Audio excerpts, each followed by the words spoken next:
Hey guys, welcome back to our channel. I'm Callie. And I'm Bean. So today we're going to be going over our May favorites. We're only going to do 3 because we read a lot and we needed to narrow it down somehow. And I didn't like a lot of the books I read. See, I liked everything. I had a good reading month in May. I'm not going to say I had a bad one. So the first book that we're going to talk about, we actually share.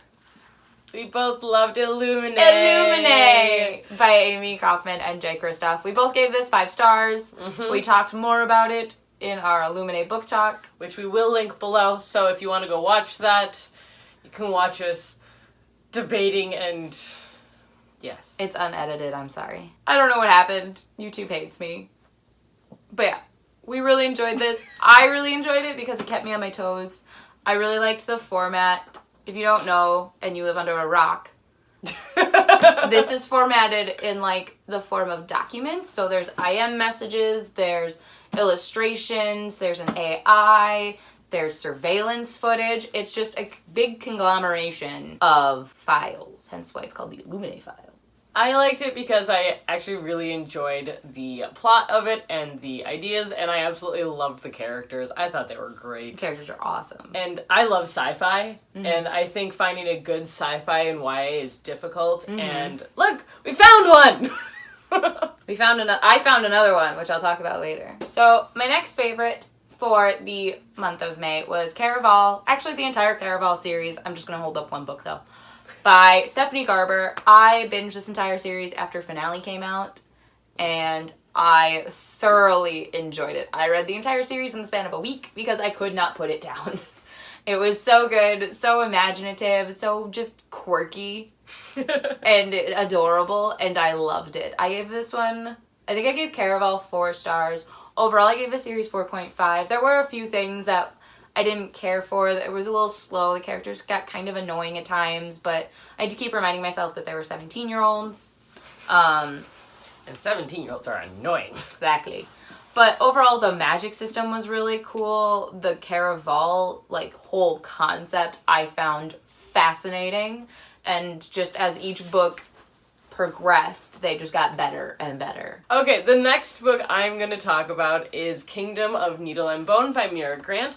This one I gave 5 stars to. Mira Grant is kind of an auto-read author for me. Anything she writes, I will read.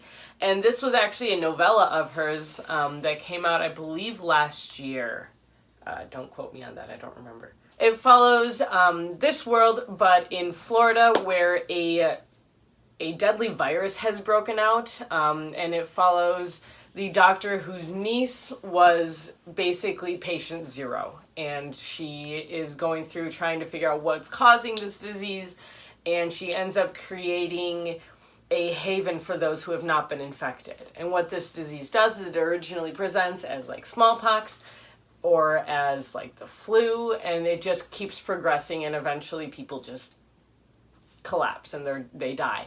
And so it's all about this world that's trying to overcome a deadly plague. And basically within the first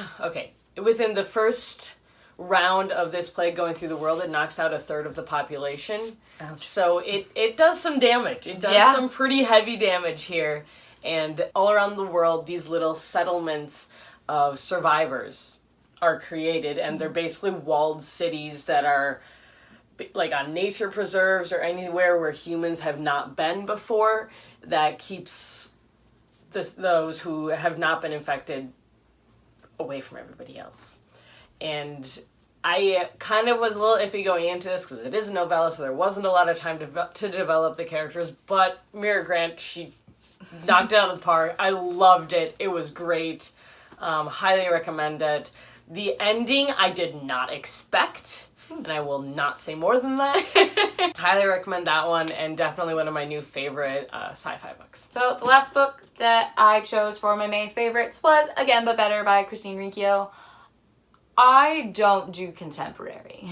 It's a good way of putting it. I don't do contemporary, so maybe this is why I liked this book, is I'm not used to contemporary tropes. Because I know I've seen a lot of people not like this book, but I thoroughly enjoyed it. I was laughing the entire time. I thought it was sweet. I thought it was cute. It was everything that Christine has been talking about on her channel, and it's just I liked it a lot. In case you didn't tell. So we follow this girl Shane, who hasn't been doing college the right way. She goes home every weekend. She doesn't go out. She isn't getting the full college experience. So she decides to go to England for a study abroad semester to try and do it again, but better. So she goes over there, she meets these housemates, which I loved all the housemates. They were so funny and quirky, and I loved them. So we follow Shane through trying to, like, traverse through England and trying to branch herself out. There's also a love interest. Wouldn't be a contemporary without one. Which I thought the love interest was really cool. Overall, I gave this book 4 stars. The pacing in the first half was a little slow, but it really picked up, and it just made me happy. So I enjoyed it. The last book I'm going to talk about is Death in the Clouds, which is the 12th book in the Hercule Poirot series by Agatha Christie. Now, I will say that both the 11th and 12th books were kind of tied for this spot for me, but I went with the 12th, partially because of the Doctor Who Easter egg, and this book just has a special place in my heart.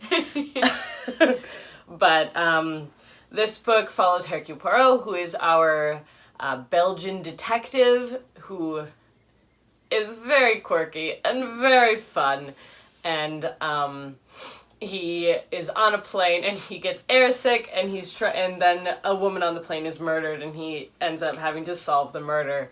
Not in the air. This isn't that kind of drama. He does work with the police, and yeah, it's just so cute. This book was really fun, and I thought it was interesting because one of the main characters is actually a female, and he completely respects her opinion. So we're going back to the 1930s here, and they're loving females having their own opinions. So take note, modern day civilization. Thank you.